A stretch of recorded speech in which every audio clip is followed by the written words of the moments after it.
Salut, on se retrouve pour une nouvelle vidéo potager dans laquelle je vais te présenter mes pires erreurs de la saison précédente, erreurs que je dois surtout pas réitérer cette année, notamment la dernière qui est une vraie catastrophe, raison pour laquelle ça m'a complètement annihilé certaines cultures, zéro récolte sur certaines plantations. C'est parti. Donc la première chose, c'est mon sol qui est vraiment pas fou du tout. C'est la terre de jardin à la base, c'est l'argile, ça retient l'eau à mort, les racines elles galèrent à s'enfoncer dedans, c'est un truc de fou. Donc ce que j'ai fait, c'est qu'à la base moi j'avais que cette parcelle là et la grande. J'ai essayé de l'aérer avec la grelinette, j'ai essayé d'apporter un peu de sable pour l'aérer un peu plus, mais j'ai mis un truc comme 20 kg de sable sur toutes les parcelles et c'est vraiment pas suffisant. C'est une des erreurs que je dois pas réitérer, c'est améliorer mon sol avec de l'apport de matière organique. Ici par exemple j'avais apporté toutes les restes de culture et j'ai remarqué que le sol qui avait décomposé pendant tout l'hiver avec la paille que j'ai mis dessus, c'était vachement amélioré par rapport au reste des parcelles. Donc voilà, ça c'est une chose super importante à prendre en compte, c'est la qualité du sol. Il faudra que je fasse de l'apport de matière organique, il faudra que j'apporte du fumier de cheval par exemple, mais j'ai pas encore les moyens logistiques pour, mais je compte bien y reminier d'ici l'année prochaine. Ok, donc ma deuxième erreur de l'an dernier, ça a été au niveau de la paille. La paille, c'est un outil que j'adore parce que ça permet d'isoler le sol l'hiver, ça permet d'isoler le sol l'été en gardant la fraîcheur. Alors certes, ça ralentit un peu les cultures en tout début de saison, j'ai l'impression, mais pour moi, en pleine saison, quand il fait 35-40 degrés dehors, en dessous, ça permet de réduire l'arrosage à fond, etc., etc. Mais je vous en ferai une vidéo plus particulière. Mais mon erreur de l'an dernier, ça a été de pailler, mais très légèrement en fait, comme je vous avais déjà montré dans une vidéo. J'avais paillé sur 2-3 cm de paille en fait, j'avais mis un paillage très fin et en fait ça permet tout juste ce qu'il faut pour garder les limaces, mais ça permet pas assez pour garder l'humidité comme il faut. Donc cette année j'ai amélioré la chose et j'ai mis un bon 20 cm de paille quasiment partout.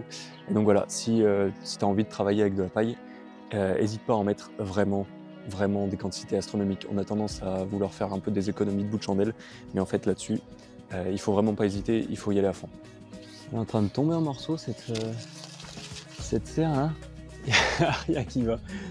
Ok, pour continuer dans le sujet de la paille, l'an dernier j'en ai pas mis dans la serre, pas du tout, et ça a été une catastrophe.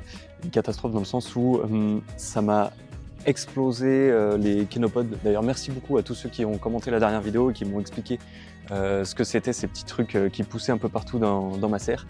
C'était des kénopodes apparemment, donc c'est ces petits trucs là. Il y a encore 2-3 résistants, mais voilà, au moins je sais ce que c'est. Et du coup, de ne pas avoir paillé dans la serre, ça a été un peu une catastrophe parce que la serre, effet de serre, une chaleur astronomique. Là, il est 9 h du matin, il fait 26 degrés alors que dehors, il va en faire 17-18. Et donc voilà, de ne pas avoir paillé, ça a bien asséché toute ma terre, ça avait bien du coup favorisé la prolifération des kénopodes et de toutes ces petites plantes que je voulais pas. Donc voilà, donc cette année j'ai paillé et pour l'instant ça se passe très bien, il n'y a pas de souci avec ça, la terre elle reste humide même si les bacs sont surélevés. Donc voilà, une erreur que j'ai réussi à éviter cette année et donc si jamais, bon après il faut avoir les cultures qui s'y prêtent, mais si jamais tu as envie d'avoir des cultures comme des tomates ou des trucs comme ça, c'est vrai qu'avec la paille, je trouve ça plus pratique, ça va vraiment garder l'humidité. Donc une de mes erreurs de l'an dernier aussi, ça a été de planter beaucoup, mais alors beaucoup trop serré. Alors certes j'ai tendance encore à le faire un petit peu, mais beaucoup moins qu'avant. Par exemple sur cette parcelle, ici avant c'était très resserré. Il y a beaucoup de plants l'an dernier qui n'ont pas donné, notamment des plants de tomates, parce qu'en fait j'avais planté des plants de tomates à 5 cm les uns des autres, quoi. Donc voilà, il faut que j'apprenne à espacer et à voir plus loin dans le futur, parce que quand on voit ces tout petits plants tout chétifs, tous les uns à côté des autres, on se dit oh là là, il y a plein de place, il y a plein d'espace un peu de partout là, j'ai envie de remplir ça.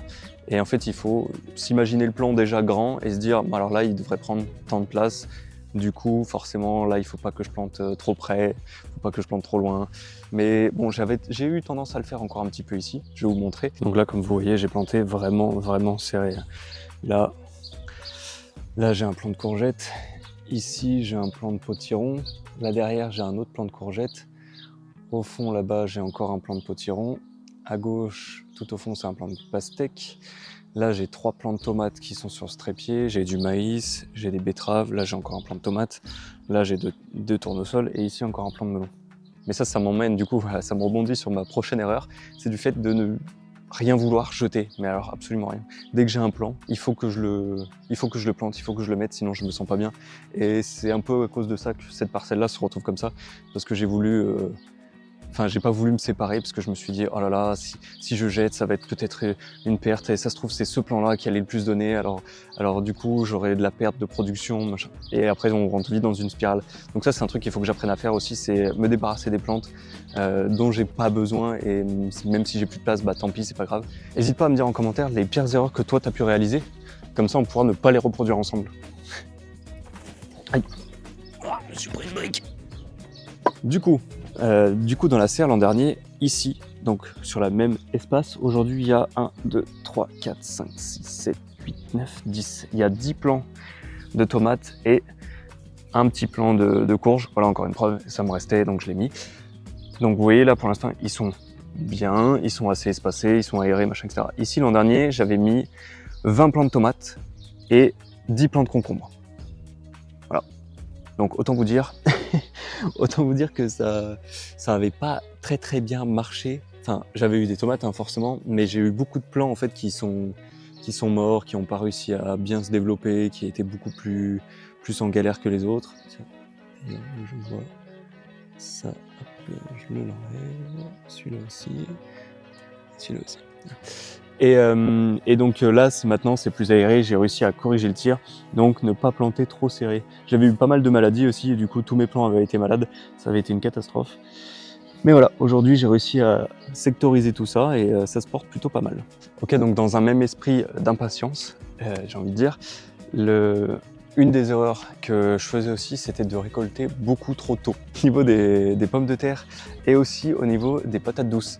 Arrivé au bout d'un certain temps, à peine les feuilles commençaient à devenir jaunes, que j'ai commencé à vouloir tout récolter, et je me suis retrouvé avec 3 pommes de terre qui se couraient après, et vraiment j'ai eu 0 récolte. Et pareil, j'avais trop planté, j'en ai mis 40 ou 50 sur une toute petite parcelle. Et pareil pour les patates douces. Les patates douces, j'ai voulu les récolter trop tôt, j'ai pas voulu attendre début octobre, parce qu'apparemment c'est sur la fin, vraiment la toute fin, que le plant, la tubercule explose en fait. Et voilà, j'avais eu un excès d'impatience et je les ai récoltés beaucoup trop tôt. Ce qui fait que, au final, j'ai eu des récoltes vraiment ridicules. Genre vraiment ridicule. Ok, donc ça m'emmène à la toute dernière et ma plus grosse erreur de la saison dernière, ce qui a été la gestion de l'eau en fait.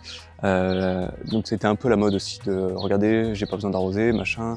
Ça a été aussi le début avec la paille, pas besoin de trop arroser, limiter les arrosages, machin.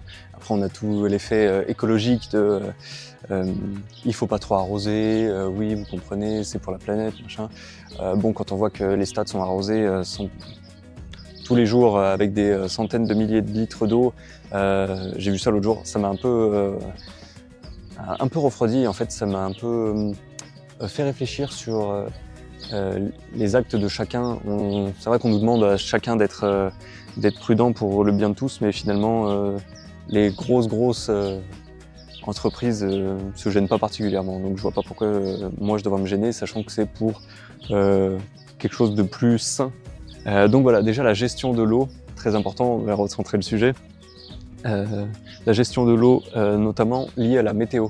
Parce que suffit qu'on soit dans un contexte un peu caniculaire avec des annonces d'orage, et donc on se dit, ah bah, dans 2 jours ils ont prévu de la pluie, je vais pas arroser tout de suite, je vais attendre 2 jours, c'est pas grave, dans 2 jours il va pleuvoir. Et puis 2 jours après, finalement il pleut pas, et l'orage est décalé au lendemain, alors on attend 1 jour de plus, et puis 1 jour de plus, et en fait on se retrouve avec 1 semaine sans rien avoir arrosé, et au final, ça fait galérer les plants. Et donc cette année, il faut que j'arrange ça, il faut que je me prenne du temps pour arroser. Il faut pas en fait se fier à la météo. Il faut pas se dire demain il pleut, alors aujourd'hui j'arrose pas. Non, si demain il pleut, ça sera un surplus, c'est tant mieux. Mais aujourd'hui j'arrose parce qu'aujourd'hui j'ai besoin d'arroser. J'arroserai peut-être que dans 2 jours ensuite. Mais si dans 2 jours je me dis ah bah demain il est censé pleuvoir, j'attends pas le lendemain, j'arrose aujourd'hui. Et ça a été, je pense, ma plus grosse erreur, c'était de trop compter sur le climat, sur la pluie, d'attendre, et au final il pleuvait jamais, parce que l'an dernier il a fait un été caniculaire où il n'a pas plu de tout l'été, et au final je me suis retrouvé avec des plants qui n'ont pas été arrosés pendant 2-3 semaines, et après on arrose un petit peu, et puis en fait c'est un peu trop tard parce que le plant il végète quoi. Maintenant j'hésite plus à arroser, tant pis, ça fait consommer un peu plus d'eau, certes. Mais au final, je préfère consommer un peu plus et avoir plus de récoltes, plus de plants, plutôt que de ne pas arroser et de se dire « Ah, je vais attendre, ah mais oui, mais… » Arroser. L'eau, c'est la vie pour nous et pour eux aussi. Voilà, c'est tout pour cette vidéo. Merci beaucoup, mille fois à tous ceux qui s'abonnent, à tous ceux qui laissent des commentaires. Ça me fait vraiment plaisir de partager et d'échanger avec vous, de voir que vous soutenez la chaîne, tout ça. Je sais que c'est pas facile de s'abonner à des petites chaînes comme ça. On se dit vite, bon, s'il n'a pas beaucoup d'abonnés, c'est qu'il a rien d'intéressant à proposer. Et tous ceux qui s'abonnent tous les jours, ça me fait un plaisir fou, ça me motive à fond.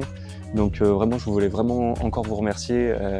On est presque déjà 200, donc ça va à une vitesse incroyable. Donc voilà, merci encore mille fois. Et puis je vous dis à la prochaine pour une nouvelle vidéo. Ciao!